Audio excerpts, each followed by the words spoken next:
O syempre, pagka Pasko hindi kompleto pa walang Christmas lights. Syempre naman. Paramihan ng Christmas lights. Ayun. Nako, kakaya naman. Mga kapuso, doon po sa Cainta, sa Rizal, aba, may isang bahay po roon. Kapag nakita nyo po itong bahay na ito, mapapakanta po kayo bigla ng... Kakanta na naman. Tingnan nyo itong dalawang ito.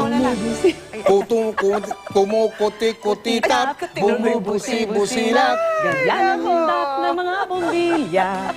Kompleto pa. At bago lumakas ang ulan sa labas, balita ko na nga, Mike, tad-tad yan ng Christmas lights at silipin na natin yan sa pagtutok ni Katrina Son. Naglalaki ang mga Santa Claus, snowman, at Christmas tree. Ilan lamang ito sa mga makikita sa bahay ng mga Cruz sa Cainta, Rizal. Sa labas pa lamang ng bahay na ito, kapansin-pansin na ang mga Christmas lights na nakapalibot sa buong bahay.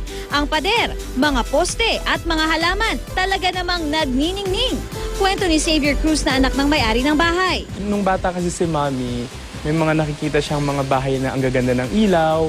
Tapos parang pangarap niya na pagtanda niya or kapag may sarili na siyang bahay, ma-share niya rin yung kasiyahan na nagawa sa kanya nung bata siya. Kahit saan ka mapalingon, mabibighani ang iyong mga mata sa mga kumukutitap na mga ilaw. Kaya naman ang mga nagdaraan dito, di maiwasang tumigil. Malapit na magpasko.